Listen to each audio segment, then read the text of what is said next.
feared and feared through Killarney. Now I'm back to hitching with the wind. But if Mickey Flynn should ever find me, I'll throw me caution all behind me and square off on that son of a bitch again. He cracked open a river too, he beat me Sunday through and through, and so jiggle my unconscious frame. I won me healthy sheriff fights, well lucky son still had me life since Mickey Flynn beat me dumb and lame.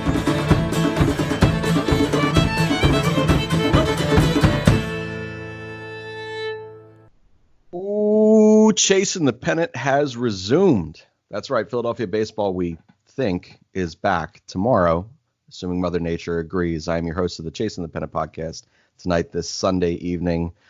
Shane, and I am joined with Sean. Sean, it's been a while now that you're a working man. How are you, sir? I'm doing a lot better now that the Flyers have finally brought us some good Philly news for the first time in, I'm going to say, like 6 months. Yeah. It feels like nothing has gone our way, but hey, they came out with a big win today, so I'm pretty pumped up, and I'm ready to talk some Phillies now. Definitely, 100%. They are the only team that has come back after a lengthy layoff and decided to win a game. It was wonderful. It's absolutely glorious, honestly. Then I have Andrew and Borek, both of whom I don't think have missed a podcast since we started. Andrew, how are you? I'm doing very well. Like Sean said, Flyers got the big win, especially built us up after that very disappointing Sixers game last night. And then we finally got some Phillies baseball, hopefully tomorrow. So I'm excited to get back and watch Phillies baseball after what feels like another year, but it's only been a week, which is crazy to think it's only been a week. It really is. And I assumed that my life would, I would feel really upset about it. But given that series and the way it went, honestly, I was pretty okay. I think I just handled it all right. I was so mad at that Marlins series. Then I got Borek down here. Borek, how are you, sir? Doing well. The Flyers, did great today after the first 10 minutes. But Hart did great in that first 10 minutes, so we were all good. But, they, like Sean said, set the tone for the city. Hopefully the Phillies don't come in and destroy it tomorrow with against the Yankees with Jake on the mound. So I know that not everyone else can see us at this point. We're only seeing each other, and this is last week we began because someone, me, finally decided to figure out how to incorporate video and edit all this shit. But now that we can see each other, we can pick up on social cues. And the one thing that I'm noticing is the fact that we 100% look like a fraternity of douchebags. We got a snapback over here. We got two backwards hats. We got a goatee. We all got facial hair. This is a nightmare. I don't know that we're going to stick with video, but it's nice to see you guys. It's nice to be on a pod. Sean, this is your first one with video, so welcome. This is what you're looking at for every Tuesday, Thursday, and Sunday. Hey, I don't normally have the full beard. I just let it go like Elliot. Didn't you shave for quarantine? I shaved at the beginning because then I grew it in for when the playoffs are going to come back. I tried to time it, and it worked out well. So right, now I have to wait until hopefully sometime in October, like about the 7th of October, as we're raising the Stanley Cup. So here for it. But we are back tomorrow. Again, all things at this point weather contingent, and kind of contingent on what's going on with the Cardinals situation. Rob Manfred has had a pretty poor week in response to all of this. But at this point, we've seen a lot of different things and a lot of different takes from a lot of different writers here on this Philadelphia Phillies team, and the way they're going to kind of make up what now is 7 games missed. I think it's still 7, right? It's not that we didn't get to 9, 7. Yeah, it's 7. 7 games missed. We've seen the talk of 7-inning doubleheaders. We've seen how that's going to potentially rob Aaron Nola and Zach Wheeler starts, and they're essentially our only 2 starting pitchers for now until Spencer Howard gets here. But of the 7-day layoff, we just get to come back and face Garrett Cole because that's normal. Everything feels good about this. So we talked prior to recording that wouldn't it be awesome if we, I don't know, threw one of our studs, our 2 only legitimate pitchers in a rotation out there. And we said, no, fuck it. We're going to send out Jake Arrieta. And Sean, you said it was because you felt that the Phillies were being fair. That was the dumbest thing I've ever heard, but I would like for you to elaborate just a little bit on why there is time to be fair in a 60-game season and why it makes sense to you, or why it may make sense. Well, I think part of it might be that they're trying to pander a little bit to Jake Arrieta. I mean, it is his last year on the contract, so I feel like they really don't have to, but they are trying to be fair in that it was his day to start when the season took another pause, and I think they want to see what he can do, especially against a tough Yankees lineup. And honestly, if you're going to throw him any game where, we as Phillies fans don't trust him, obviously, if you're going to throw him any game, throw him against Garrett Cole, where you kind of assume you're going to lose the game anyway. And maybe he'll pull out a surprise. You never know. Well, it's Garrett Cole. It's the reigning Cy Young Award winner.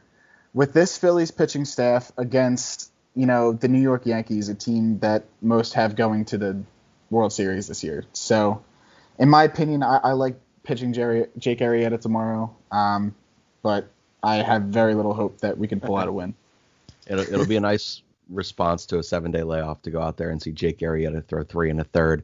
But someone who's not as super high on the Yankees is Andrew, who has been pretty adamant on that on several pods at this point, saying that lineup does not, in fact, fear him.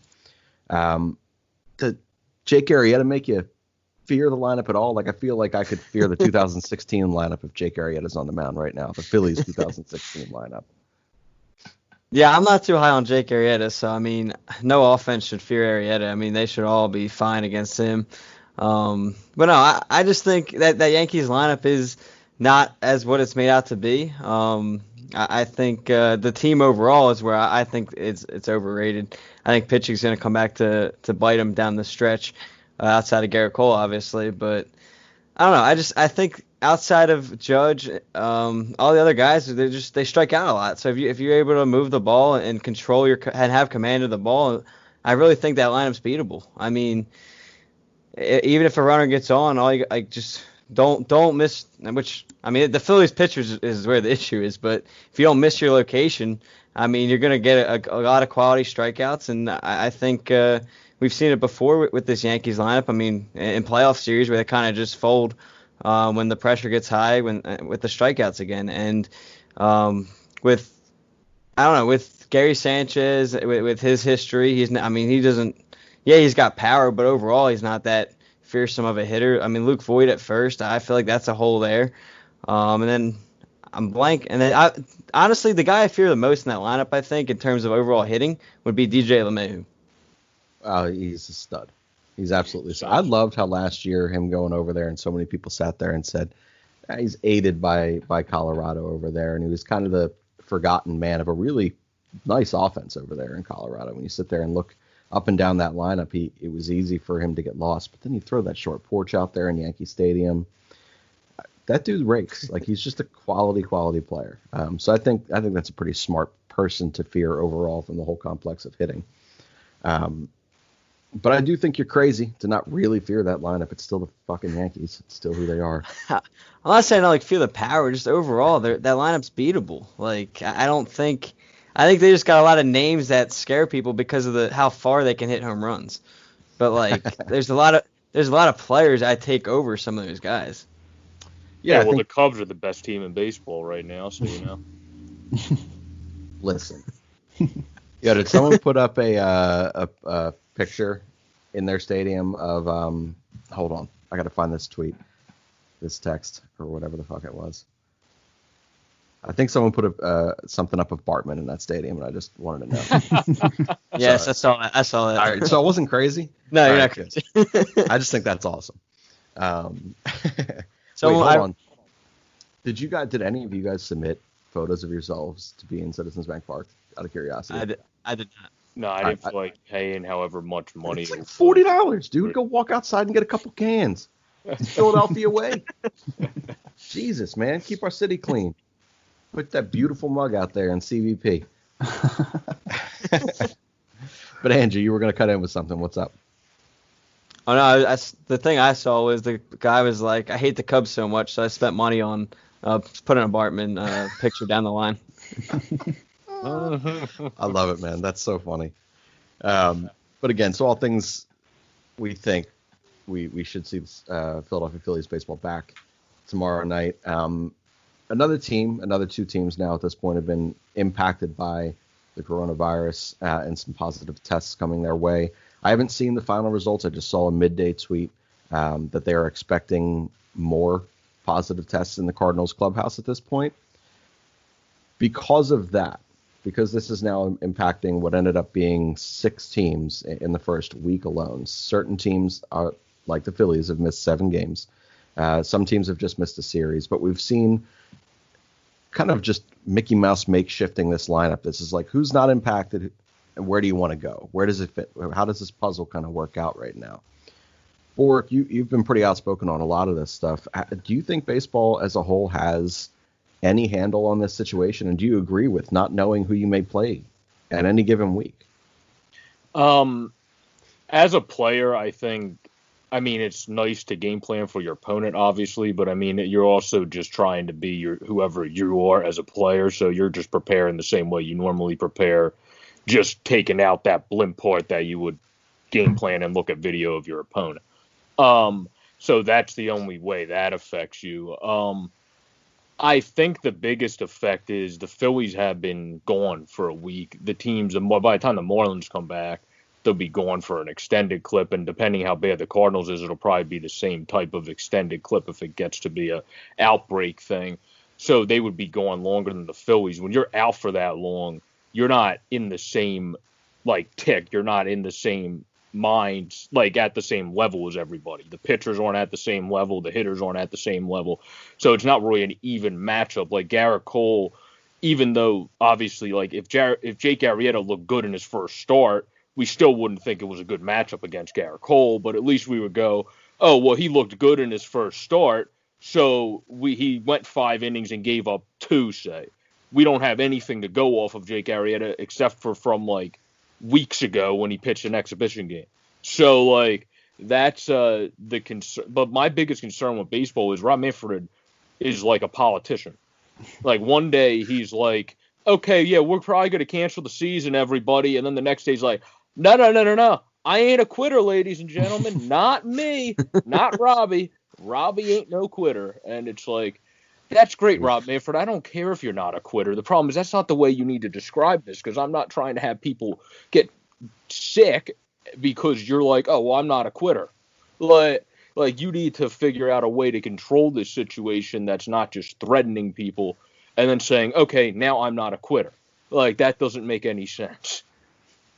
Yeah, absolutely. He has not had a good week. The handling of this entire situation from the moment this happened, from that Sunday game that should have never been played, straight through up through yesterday, where he less than 24 hours kind of backs down in that comment.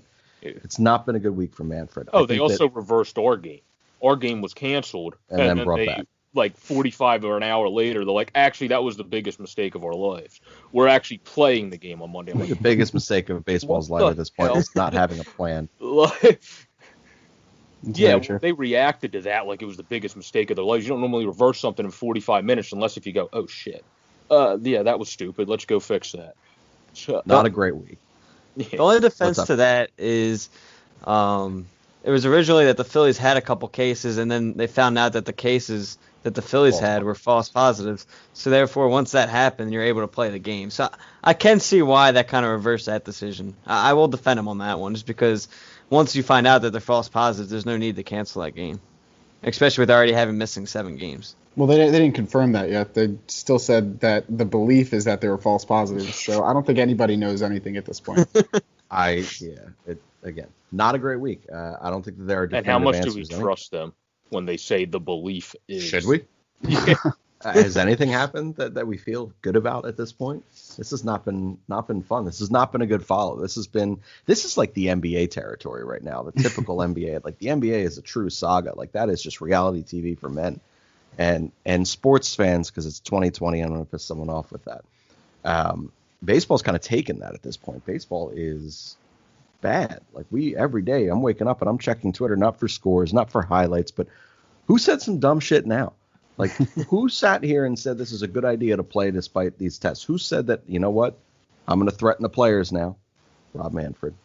If you guys can't get your shit together under the rules that I did not help you with, we're going to cancel this season. 24 hours later, no, that ain't happening. This is not the way this is going to go. We're carrying on. And I just think it's so tone deaf to sit here and to see how he's kind of gone about responding to his first kind of quote unquote outbreak at this point. Sean, how concerned are you with Manfred and everyone in his camp at this point, setting these players up into a healthy and successful environment in the way that of what we've seen with both hockey and the NBA? Well, it's kind of crazy because at the beginning of this whole thing, when they were still negotiating between the MLBPA and the owners and trying to figure out what the plan was for the season, I was so far in the player side saying the owners were douchebags, saying they were just trying to get extra money, whatever it was. Like, I was so far in the player side that they could do no wrong in my eyes. And as time is going on, I'm actually starting to see not so much of how the owners were right, but how the players are starting to become more and more wrong. And if that's not proven by the Marlins and the Cardinals cases, how hard is it to control yourself for a 60-game season? How hard is it to just, follow the rules, follow the protocols that Manfred put into place, although they weren't great, although they weren't very specific. I'm not backing Manfred on this, but to me, a lot of what has gone wrong so far this season has been the players' fault, and in their defense, I don't think anybody really knows how to act at this time. I mean, you want to talk about how players are going crazy. Yoenis Cespedes today opting out and not telling anybody, but I'm sure we'll get to that. It's hard on the players, and I get that it's hard. I get that you have lifestyles that you want to live, and you have things that you still want to do with your short time being young, but why can't you control yourself for 1 year until this all blows over, and then you can do whatever the hell you want? Yeah. It's crazy. I don't think, and again, I mean, unless any of you are independently wealthy, I know for a fact that I'm not. We're never going to know what it's like to be, in our early 20s, recognizable public figures with all the money in the world, to go out there and live this luxurious lifestyle, and then all of a sudden be told, sorry, dude, you got to treat this like summer camp with a curfew. I think that's a hard adjustment, especially for the young guys who, at this point, for those of you who don't know, the reported incidents that Sean was referring to was the Marlins going to nightclubs in Atlanta, and the Cardinals went to gentlemen's clubs or a casino. They went to a casino. I also heard some of them went golfing too. Yeah. A couple of them went golfing. They're outside. Whatever. I don't care. I think it was all mixed. Blame him for. I mean, everyone's going golfing at this point. Yeah. What else is there to do? Golf, fish, and fuss. That's it. Well, they made it a point because most people go golfing and they just go solo golfing because of the virus. The only reason they brought it up was this golf course requires a caddy. So you can't go by yourself. So if the caddy... What golf course requires a caddy? I have absolutely... Does not... No. Look, it's a good golf course. You should never carry your clubs. That's just not the way it should be. Someone else should do that so you can tip them $100. It's the way of life. This is how this happens. But, if they're out there, they're wearing a mask. So I don't give a shit about the golf thing. But don't go to a casino with all that filtered in air and pumped in oxygen sitting there to just fuel everything. That's an immediate trigger for this. And don't go to gentlemen's clubs, and don't go to nightclubs and things like that. You got to be smarter. Again, I'm not a millionaire. I do not know what it's like to have the lifestyle that they have. They sold Lou Williams, and then everybody went, oh, look, we can go out, too. Lou Williams just wanted some food. That's it. They just wanted some chicken wings. Yeah, so good for him. So did all the players. They just wanted some chicken wings and a beer, That's it, man. That's but it is hard, and we talked about this before. We talked about it last show with Andrew and Borek. Sitting here and dealing with someone, or dealing with the bubble versus the non-bubble. One of the things that it does is it creates an environment of additional things to do to keep you occupied for a short period of time. Baseball at this point, not being in a bubble, allows there are not enough people to employ to babysit these adults. And at a certain point, it's going to take clubhouse leaders to sit there and hold their teammates accountable. From that standpoint, who in the Philadelphia Phillies locker room would you kind of entrust that to? What group of leaders there in the players would you kind of entrust that to? I'll start with you, Borek. Well, the obvious would be Harper. But another one would obviously be McCutchen because everybody usually listens to Kutch. Kutch doesn't speak. Pitching, I don't think we have a pitcher that would honestly. I mean, Jake will try, but I don't know how many people will listen to him unless he's pitching actually and doing anything worth a damn on the field as well. I think the main one would probably be Harper because Hoskins isn't the most locker room, let me get roo-ha-ha with everybody guy. So I would think Harper would be the main guy, and that's about it. Unless if Wheeler, I don't know enough about Zach Wheeler to know if Wheeler can actually get vocal in a locker room. maybe he'll be someone that does that. Pitchers are different animals, man. They're all quirky.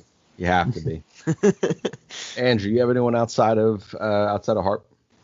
Yeah, I think Didi Gregorius would be a leader in that clubhouse. I mean, we saw him when he came in here.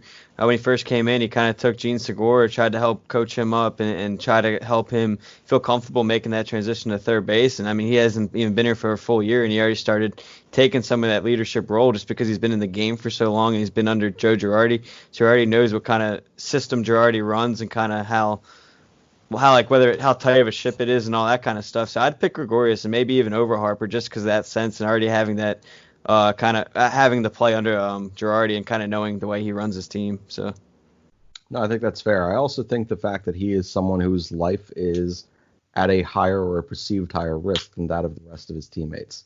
I think it hits different when someone comes up to you and says, "Do you want to kill me?" And that's essentially what Didi would have to do. So I do think that's a good name. Harper, I think, is the obvious leader and a very outspoken person on the roster, sure. But Didi, given that condition, I think that's a really good pull. Sean, do you have anyone that you would expect? I think when you look at for people like that, like leaders in the clubhouse and, kind of police people that will police situations, you look at like the leader on the field, and that's the catching position. And I think Realmuto has that type of personality where it's like a no BS kind of guy. I feel like he would be a good guy to do that. And I think something that they've said a lot about Knapp, the backup catcher, the reason he was so loved by Kapler and now Girardi is he's a great clubhouse guy. He's a guy that, they want around. They want his personality. They want his, mustache. I don't know. His hair, man. He's got good flow. He's likable, and I think it's because of how, he treats people behind the scenes. You guys took the obvious in Harper and McCutchen, but I think those two guys specifically, I feel like the catchers are usually the captains of the team, and I feel like those are two guys that would be very good people to police the clubhouse. So Knapp was going to be mine, and I thought I was going to be the only person to say it. And I was going to say it specifically for a reaction from Sean. But you beat me to it. I do think someone that's been around for a bit at this point, who's come up with a handful of these guys and then has the opportunity to sit there and command a field from his position, I do think gives him a unique opportunity. And I do believe that he's probably a little bit more vocal than JT at this point. JT, I think, will police himself, but I don't know how much policing he will do of others. And Andrew Knapp, I feel like, is a guy who gets it. There's got to be a reason for him to be on this roster because it sure shit isn't talent. So if it can be someone to just sit there and police it, perfect. Not a problem. In this 2020 season, I respect it. So we talked a little bit about the Manfred thing. We talked a little bit about, the Phillies coming back at this point. We'll wrap things back up with some Phillies talk. But let's go kind of around the league at this point. We spoke, or Sean, you mentioned it earlier, the Yoenis Cespedes situation today. So hand in the air. This was me earlier today. I get this. He's missing. And I, in my brain, remember the Yasiel Puig situation, that his family had all the issues and he had all the issues defecting from Cuba. And I immediately thought, this guy's dead. Like, someone found him. They got to him. And it took me 5 hours before I realized that Yasiel Puig was not, in fact, Yoenis Cespedes. So once I came to that conclusion and realized that, maybe his foot's hurt somewhere and he's just chilling and doesn't want to play, he was found and safe and just decided in the most classless way possible, I'm going to walk away from this game right now. What was your kind of perception of the way that story kind of unfolded? We were all refreshing Twitter throughout the day. I know Biscuit was refreshing Twitter often too. But Andrew, as you were following that story today, what was kind of going through your head? Yeah, I was afraid of what happened to him. I know the Mets came out pretty quick and said they weren't, they had no reason to be afraid of his health. But I was thinking, well, you haven't made contact with him, so even if he's a healthy person, you don't know what could have happened if he left the hotel or if he left wherever they were last night. So I was thinking the worst right away. I'm not going to lie. Just because, we see things, I'm blanking on his name, but we see things like what happened to the Angels pitcher last year where he was found in his hotel room. Skaggs. So Skaggs, yeah. Yeah, so you kind of see situations like that happen. So when you hear that kind of happen, and we know it's happened before, that's why I'm kind of thinking down those lines. So I was thinking the worst. I actually texted one of my friends about it, and he goes, he actually called the whole situation. He's like, it's Cespedes. He probably just like left and doesn't feel like playing anymore. He's probably tired of getting all these tests every day and everything. So he probably just packed his bags and called it a year. And he stuck with it. My buddy stuck with it. And then all of a sudden, it was like an hour or two later, and that's what comes out. So I thought the worst of the situation, just because of previous things that have happened kind of recently in the MLB. So yeah, that was my mindset. But yeah, I was all day. I was kind of refreshing Twitter and stuff, just afraid of what was going to come out. Yeah, and again, I was sitting here thinking pretty awful scenarios about a player that ended up not even being the same player. But I think it's natural, especially in today's world with everything that's going on. You don't know. So while I disagree with the manner in which he went about this process, I am glad to hear that he was, safe and well. Just probably frustrated with striking out 59% of his at-bats. Or what were you kind of thinking throughout the process? I mean, Andrew kind of covered it. There's not too much to add on that topic. He thought it was something bad at first, and then it was just kind of Cespedes being the oddity type of dude he is. So, I mean, normally it would be nice to tell your team's GM, even though I understand sometimes Brody Van Ragen's not the most approachable human being. But you could still at least give him a heads up that you're leaving the hotel rather than just having someone go up to your hotel room.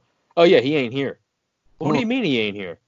He's literally just not here. It's like, oh shit. So like that's like a freaking scene. Like once you found out what it is, I just imagine that being like in like an old like Seinfeld episode or something, or like in an old TV show episode. It's like, where'd the Yankees player go?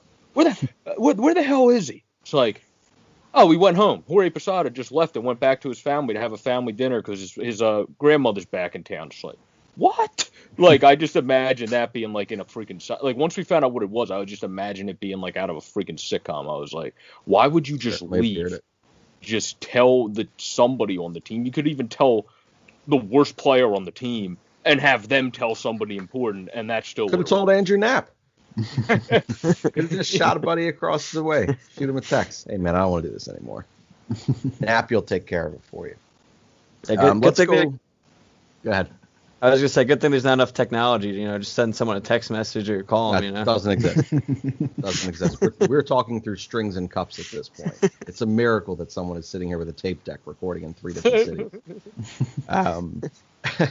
Let's go around the league a little bit here, and we'll talk a little bit about some things that maybe are shocking, standings, individual play, anything at this point. We even had Phillies baseball. There's other shit going on. So I'll start with you, Andrew. What's going on around baseball that's been interesting to you? I'd say I like looking at stats, so that's kind of I've been following a lot of different games, having MLB TV, watching a lot of different things, and I mean it's cool to see the Padres leading the MLB in runs as of now to this date. I mean, I know they have a lot of young guys, and a lot of people expected the offense to kind of be good, but like just to see them at the top of the league in runs after how many years they've been at the bottom, I think that's pretty cool to see. You kind of got some old players coming off to a hot start. Matt Kemp, I don't know if you guys saw this, but he's batting .364 to start the year, on base percentage of .500, and already has 2 home runs. And I think only like 12 at bats. So good. I always like Matt Kemp, so it's kind of good to see him. Good to see him kind of get back some of his game or most of his game at least, and hopefully he can. Continue to do this. He's a solid DH there if he can continue this for the Rockies team. That obviously, and that's another surprising team is how well the Rockies have been and currently lead the West Division, I believe, and obviously with the Dodgers in there, that would surprise a lot of people. So I think those were some of the big surprises. Obviously today, Baltimore completed the sweep over Tampa Bay. Always funny to see that. We're being Phillies fans, we're used to losing to the Marlins, so to see another team kind of go out there and beat a solid team like that was pretty cool. I was high on the A's this year, so I'd say they're one of my most disappointing teams to this date. I was expecting more from them out of the gate, so I hope they can kind of turn it around. I hope so too, man, because when the Phillies inevitably get kicked out this league this year, pull some MLS stuff and just say the Marlins, Cardinals, and Phillies get out. The A's, man, it's not a great year. The 2 things I have enjoyed. I have enjoyed the fact that the Giants have not completely sucked. Won another series this weekend. I know. They're fine, man. Look, he's always going to overachieve. It's just who he is. He's going to piss people off the whole time, but he's going to overachieve. And that donkey of a lineup out there, and he's working with it. But a member of that lineup, so Yaz, who Rob thinks is not going to have a good career because he's 28 or 29, off to a pretty nice start this year. Asshat. So Rob, come on the podcast, defend yourself. You can't, by the way, because he's a damn good player. But I've enjoyed those two things and two aspects of the game so far. Sean, what are you kind of looking out for this year? Well, I was going to go straight to the Padres route because I love that team. And I mentioned this in our group chat over the week. I kind of wanted to throw it out there kind of early. I played them in a March to October in MLB 20, the show. And I don't know why I picked them. I think I just picked them to get like points for them, whatever the case was. But I played through that entire season with them, and I love that team. And I kind of like accidentally fell in love with those guys. And I mean, obviously still Phillies first, but you know, that's a fun team. And to see them going out there and kind of tearing it up, not so much in that division, you know, like you said, the Rockies and of course the Dodgers are going to be there. They look fantastic, but they're a fun young team. And I'm glad to see, for the most part, even in a shortened season, that most of the teams that are supposed to be good are good. I mean, it's good for the sport to, even in a short season, not take away from what these teams have earned. You know, the Braves still look good. You know, the Cubs are back to what they were a couple years ago, and the Dodgers and Yankees are still on a collision course for the World Series. So I am glad to still see that. Yeah, man, it's definitely good to see. I think it adds to the legitimacy of a really different year. I think it would have been really easy had some not so great teams had an Orioles team come out here and, you know, competed through 60 games because they accidentally got hot and then won 33 games next year. That would have pissed everyone off. But to this point right now, the teams you expected to be good. And the Orioles are second in the AL East. Yeah. So far. So far. That's a playoff spot. Yeah, it is right a now, playoff man. spot, But yeah. thank God they're only 4.5 games into the season. It's not like there's not, 53.5 left to go. But yeah, again, adding to the legitimacy of the season, I think that's pretty valid. So let's take a step away from baseball for just a second. We got both the 76ers and the Flyers back, and the 76ers, I feel bad for Andrew, who you were part of a group chat. You two are not. It's just me, Andrew, and Scott, and we talk about basketball things. You got the real me, and it's not good. It's not pretty. It's not fun. And that is what the 76ers team does to me. But they came back, and nothing fucking changed. They're the exact same 76ers team. What did you kind of take away from the first night back and playing an undermanned fucking Pacers team that just shouldn't even be in the NBA? Go ahead. I would say my first impressions of the team were, like you said, nothing really changed, but overall they were on pace to do what they had to do to win that game. I mean, before they never came out with what it was, why Embiid left to the locker room, but when Embiid left that game in the fourth quarter to the locker room, the Sixers were up by 10 points with 8 minutes left. And he comes back, I think it was 2.5, maybe 3 minutes later. And just in that short time, the Sixers were already down 3 by the time he got back to the bench. So as bad as the game was all game, I think that's the big thing is that's one of the most things that frustrate me is you gave all that money to Al Horford instead of bringing back a guy like Butler, bringing back a guy like J.J. Redick to shoot. You give all the money to Al Horford, and obviously he's struggling throughout the year. So you try moving him to the bench, and he's supposed to be the guy that can. He doesn't even have to play like Embiid, just somewhat man the center role, which he's done in the NBA multiple times previously. And he can't even do that. He finishes the game with a negative 25-point differential. Like that's just unacceptable when you get a max contract like that. And I think that was just the most disappointing thing to me is like as frustrating as it was, you were still in position to win that game, and Al Horford just couldn't man the center spot there. And I think they scored 2 or 3 points in that 3-minute stretch when Embiid didn't play, and I just don't see why that happens. It's insane. You mentioned so I don't think that plus minus in terms of your point differential is a super telling thing. When he comes off or when he is on the floor and Embiid comes off, like you're losing a top 5 player in basketball. Like the team is not going to operate the same. With Embiid not there, sure, they can challenge the paint a little bit more, but I didn't notice them challenge the paint all that much. That team just shot lights out. Like, that was just fucking absurd. I don't really know that there was anything different that could have gone on. The reason that Embiid's plus minus was what it was is the fact that he scored 41 points. Al's not going to score 41 points. This is not what he is. But the things that piss me off about this game, and hold on, before I get into it, points. Don't you talk about Trey Burke on this fucking podcast, man. He's much better than Raul Neto. No, Raul is a beautiful man, and I dig him. That's where he's got to be. Here in Philadelphia, 6 points a night, or 6 minutes a night. But did either of you guys watch the Sixers game, and Sean or Borek? Unfortunately, I was at work. I was not able to watch. I was just That's getting fine. Score updates and texts of just angry friends. Yeah, that's me. that was our chat. I just didn't want to go to either of you if you didn't watch the game. But the thing that really pissed me off about this game was, I mentioning it leading it into this. Nothing changed. We heard all throughout, the workouts at the bubble and the scrimmages at the bubble that they were going to exclusively go to Ben at the 4, and Shake was going to be, at the 1. Shake had a miserable night last night. That was absolutely atrocious, but it's going to happen sometimes. Not out on Shake yet by any means. So Scott, when you listen to this, still love Sniper Shake.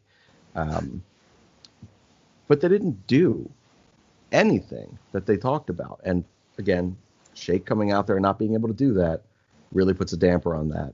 But Ben didn't shoot. They looked lazy in the passing lanes. And for a guy who is in the conversation of Defensive Player of the Year, all TJ Warren did was drop 53 on him. 24 technically on Ben when he was guarding Warren. But still, when you shoot, I think 14 of 15 with Ben guarding you, it's not a good night for Ben. So those things, that really pissed me off. I think you're always going to give way to, when Embiid comes off the floor, when Tobias comes off the floor, which, by the way, Toby, really nice game for anyone listening who's Sixers fans. Get off his ass. He's a quality player. But you have to. I pissed off Andrew about that yesterday because I said he didn't shoot. You were the one? Yeah, I didn't use your name, Joe, but I asked Shane. He didn't shoot to his shooting percentage. I was like, great. What the fuck, man? I was like, great. That wasn't a great game. It was a good game. I'll give him a good game. You're acting like he had one of the best games he ever had in his career. No, he was the third best player on a court in a night where one guy scored 53 fucking points. Because the rest of our team was putrid and the Pacers were led by TJ Warren, who the Sixers couldn't guard. Sean could probably jump on the court and guard TJ Warren better than the Sixers. He wasn't guarding TJ Warren, though. It was Simmons and Matisse Thybulle. I'm just talking about we got trashed by TJ Warren. He didn't shoot to his percentage. Ben kind of didn't do as well as Brett Brown said he did. His stat sheet looked good, but he definitely didn't do as well as Brett Brown. 49% was a tank. It's kind of hard to shoot that every night. The guy still shot 43%. He scored 30 points. He scored 30 points. He shot like 41% because he shot 12 of 29. I was off by a point. He scored 30 points, 8 rebounds, and that was because of a late 3. On a team, he missed a late 3 with 5 seconds left. Yeah, he made that one before that though. That put his percentage up. No, but he missed the last one with 5 seconds. Yeah, so I brought put it back down. That would have had you at your 43%. But anyway, that's what fucked your 43%. 30 points, 8 rebounds, and on a team that had 23 turnovers, he had 0 of those turnovers. I'm not saying you don't understand what I'm saying. I'm not saying he was bad. I'm saying he wasn't his normal self. What else do you want him to do in that game? Shoot his normal percentage. You're not going to shoot your normal percentage. What the fuck? That'd be like asking a guy hitting 300 to go out and bat 300 every single game. He's not going to go do that. You're going to have a 0 for 3 game every once in a while. It's not like he shot 1 for 20.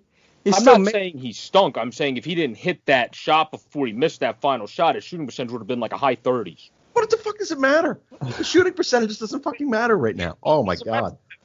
It got washed out by the one he shot with 4 seconds and missed. So it got washed out anyway. So you can't use that. Atrocious. What an atrocious argument stance from you, Borek. I am disappointed, sir.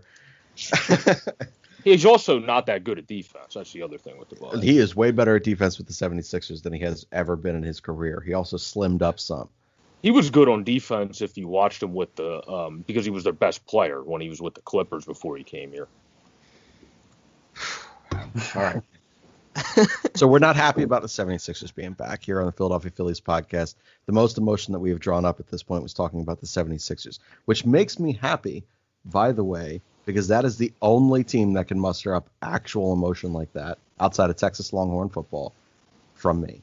I broke a remote last night. I scared the shit out of my dog. It was not a good night. Like, I still haven't talked to my dog. It's been a nightmare. We just walk past each other and look the other way. We haven't had that. He hasn't seen this out of me yet. It's probably really nice. It's 5 months from him to not sit there and have to deal with me in 76ers. But the 76ers make two sports coming back 0 for 2 in their opener. So we sat here as Philadelphians just so happy these sports are coming back. And the Phillies go out there and lose to the Marlins because it's what they do. And then the Sixers come out and they play their exact brand of basketball that stinks. So good on you to both of them. And that opens the door for today.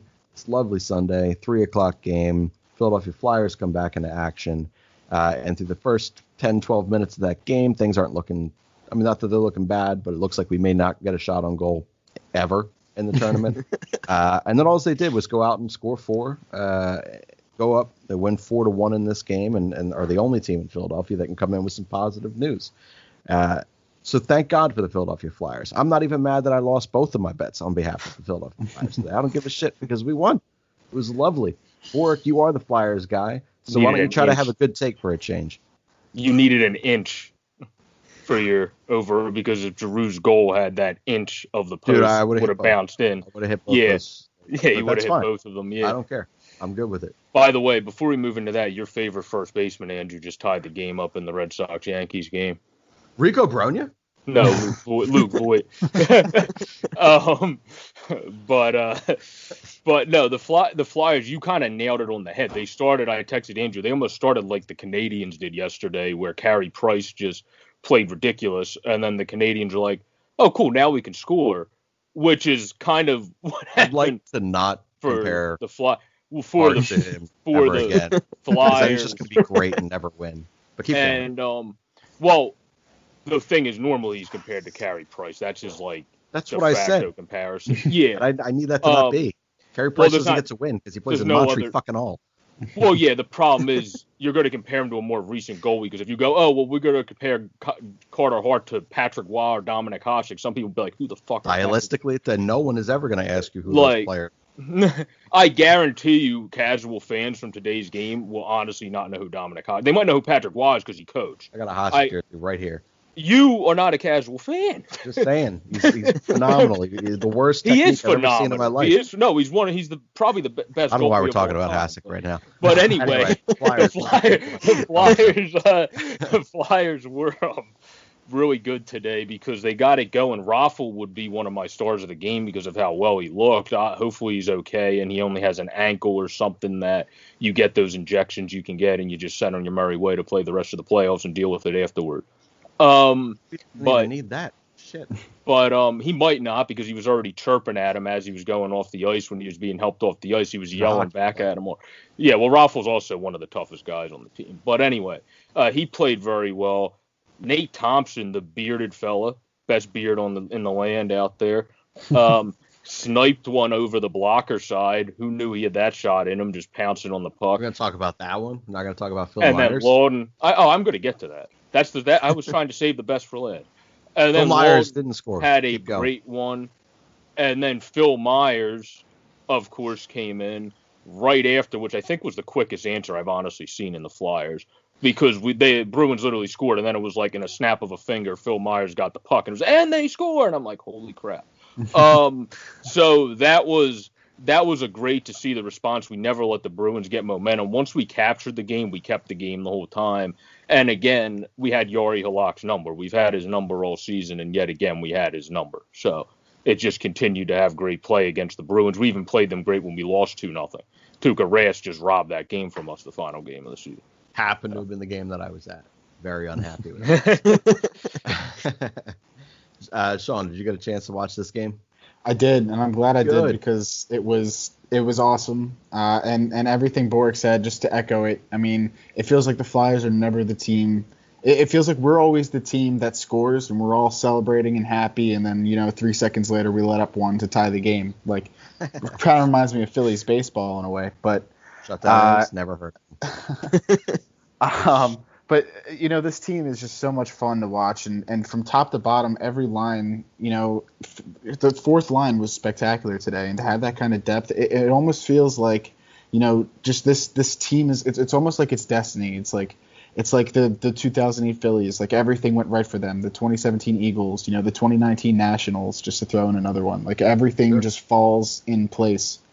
And when they showed the stat of the top line for the Bruins tonight, the line that everybody thinks is, the greatest line in hockey, and I mean it with good reason. I mean, they all had negative ratings. They had like one shot on net halfway through the third period. Third period.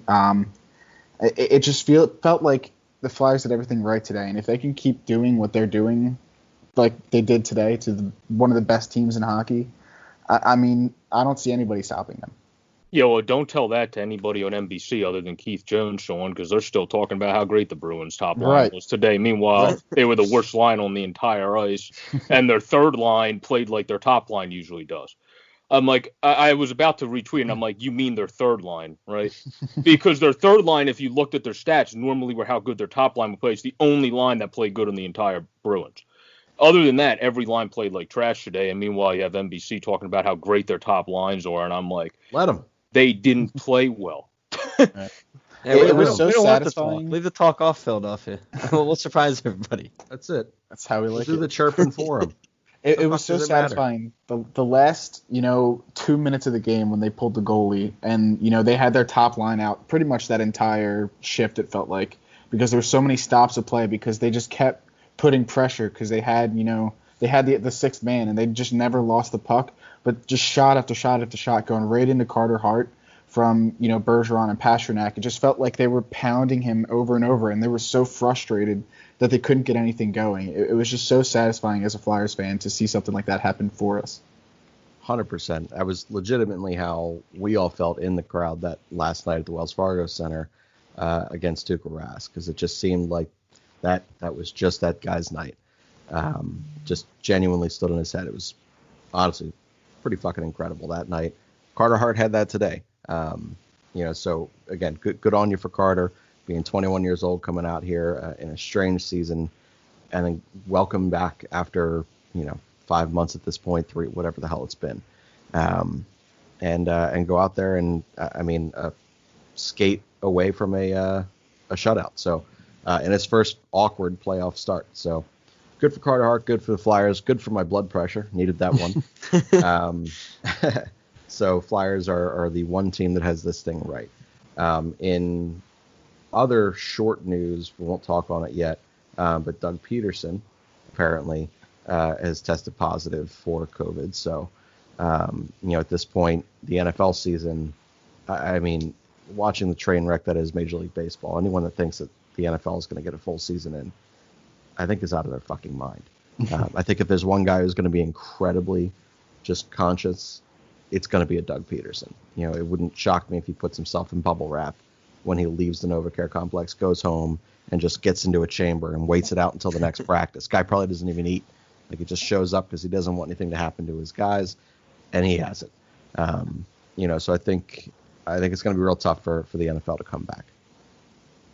But before we circle back and get some final thoughts on some Phillies baseball, hopefully returning this week, I mentioned again that we are, for the first time, now this is Sean's first episode, that we're using video. So one thing that we're going to start doing, despite the fact that you guys can't see it, we're going to start building a picture of what everyone's home studio looks like. So that way, when we finally go to YouTube, if it is totally agreed upon, we will, you guys get to sit here and know which one of us is which, based purely on content within the room. So Andrew, in the most luxurious prison cell in the history of prison cells, with the white brick wall behind you, select one item that is present on camera right now that you're most proud of or most enjoy. On camera, I guess it's the Phillies banner and the hanging on from the cabinet there. I guess I also have a microwave in the background. Got to eat got to eat somehow, so that's important. The guy who loses the most weight is living off a microwave. So Andrew's prison cell, he went with 2 items instead of one Phillies related, one life sustaining related in his particular case. Borek in the bedroom child of a 9-year-old, it looks like, with all of the shit that you have in there. For everyone that will eventually hear this, it looks good. He's got a bunch of cool shit in this room, honestly. The amount of it's just insane. Select one item, Borek, that you enjoy most. Try to pick something you didn't select last week. All right, well, one thing I didn't select last week was about half of the shit I have with Richards around here. I have a picture with Richards when I met him that says we want the cup, and we talked for about 15 minutes, which pissed off the guy that was supposed to move people Nothing along. about that shocks me, Borek. And then one item, one fucking item. The other's the autograph thing of Richie, because it's a signed jersey, and I wanted to do Richards because he was, of course, on that 2010 team that made the run, so bringing us some good luck to this team. Also, Danny Briere appeared on the YouTube coverage today, so that's going to bring this team some good luck. So, Danny Briere, Mr. Playoff. Mr. Playoff. Yeah. All right, and then what looks to be his parents' living room and nothing else there. We have Sean. Short notice. I am redoing my room. It's been a project since the start of quarantine, and it got painted about a month ago. We just about 2 or 3 days ago got Wi-Fi extenders, so I will, by probably next show, be able to be set up in my room with actual backdrops of things I can talk about. But for today, I will talk about the snapback that you brought up at the beginning of the show. My wonderful girlfriend got it for me for Christmas. Since we're on the topic of the Flyers. Are you guys on a fight? No. Just making sure. You're just mentioning her. That's all. When I mention mine, it's usually because we're in a fight, and I hope she hears it. Well, she got it for me. It has the Lindblom. It has the Lindblom ribbon with his number on it. And when I saw that, it was about a week after his diagnosis that when Christmas was, and she got me this hat, and I was shocked because I didn't think it was a thing yet. I didn't think you could get that embroidered on, and she did. And I've worn this pretty much every day since she got it for me on Christmas. So nice. Shout out to her. Next week I will be able to talk about something actually on the wall behind me in my own room, similar to Borek's, except it a lot less because it just got painted, and I don't feel like breaking out all the stuff from my college room. So fair. Fair. Yeah, Shane, that's similar to how Kevin Wild's background was when he started on Nick Wright's show. Just nothingness with a blank wall. That's right. I got a nice TV. Except a corner. Phillies. I could put up some Phillies highlights. Have a nicer, yours is nicer since you have a TV at least. All right, so let's go to some final thoughts here on Philadelphia Phillies baseball. We get to return again. It's going to be an interesting week. I don't know what anyone's expecting. I don't know that it's fair to expect anything at this point. But what is one thing that you're most looking forward to, or that you believe will happen this week when Phillies return? Sean, I'm going to start with you. Garrett Cole absolutely dealing, and Aaron Judge hitting 2 home runs instead of 1, which is his pace. He's averaging like almost a home run a game so far. He had 5 straight games with a home run. I anticipate 2 tomorrow off of Jake Arrieta. That's my what I have to look forward to. Beyond that, I think they still win the series. How about that? Okay. I like it. That's kind of erring on the side of Andrew right now. He's the one who sits there and usually thinks that. So on that, I'll go to Andrew. Andrew, what are you expecting out of our Phillies this week? I'm expecting a lot of runs scored. I think, again, I don't think the Yankees pitching is that good outside of Cole, so obviously your offense might struggle tomorrow, but outside of that, I expect a lot from the offense to help carry the pitching, and I think assuming Aaron Nola and Wheeler were throwing this game, I think you'll take those 2 games, and I don't know who knows who's going to throw the 4th. I mean, is it going to I guess if they're going to go with the Arrieta strategy, they'll throw Eflin instead of Vince. So I'm with Sean. I think the Phillies take 3 in the series. I think you take both the games in Citizens Bank Park, and you take 1 in New York. Jesus Christ. I think the offense carries them. I mean, what's Yankees pitcher outside of Cole? Like, I don't fear Tanaka or. Hey, you're the one that told me you like J Happ. You told me I was insulting J Happ too much before. Wait, you said he had a bad career. I did not say he had a bad career. I said he had a bad career on the Yankees. All right. Well, I love the positivity on 3 out of 4. I think you're insane, but I respect it. Bork, your final thought on the Philadelphia Phillies. Well, first of all, I did not say J-Hap had a bad career. I said Final thought on the Phillies. So as for the Phillies are stupid starting Jake Arrieta in their first start back. But it is what it is. That'll probably be the one game we could potentially lose. But as I say, that is probably going to be the game we win to start the series, and then we lose one of the ones in the middle because that's just how the Phillies roll. The game that they shouldn't win, normally it's like, oh, look at that, we scored 5 runs in this Philadelphia way.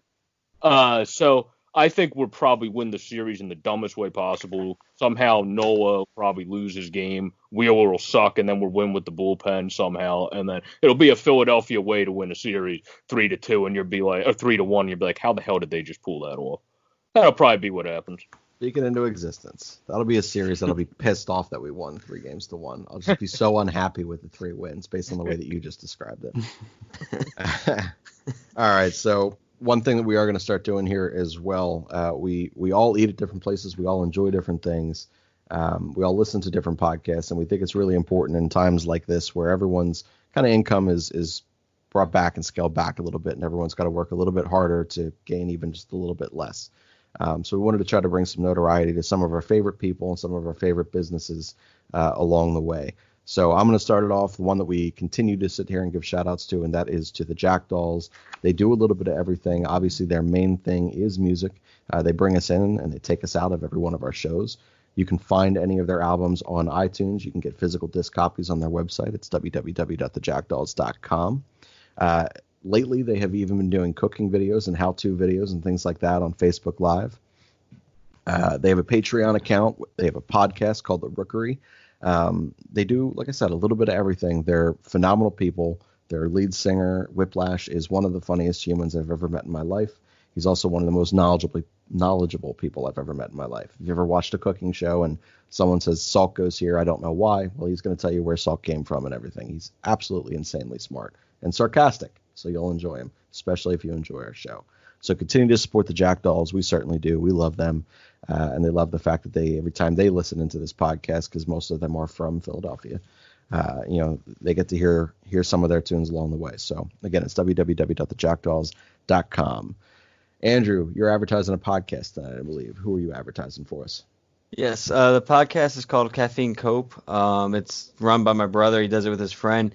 If you want to know anything video games related, it's a great podcast all about video games, the different games they play, especially during this quarantine period where everyone's kind of like stuck inside. So if you need any new games to play, any games you're already playing, and feel free to reach out to them for any suggestions you want them to talk about. They're always open to hear anything of that. He always posts it to his Twitter. The _Philly Gamer is the Twitter account. You can find the podcast on Apple Podcasts, Spotify. He also uses Twitch. He'll stream every once in a while, or once every other week.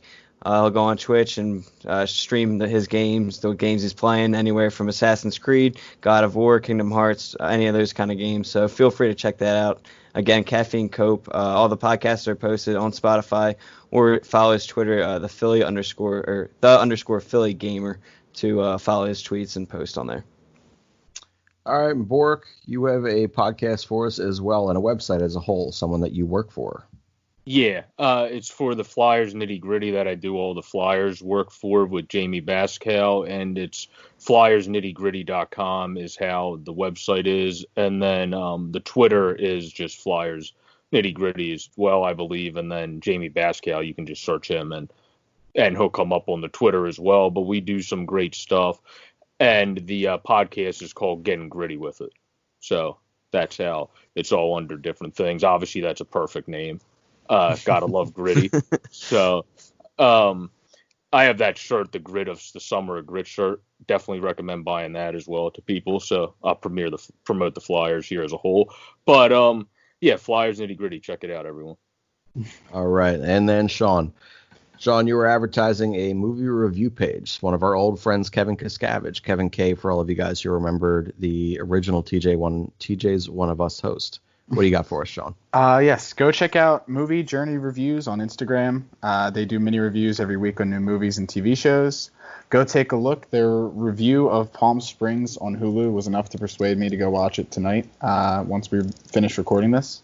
Also, go follow my friend's photography Instagram, CHC34_images. He takes some nice,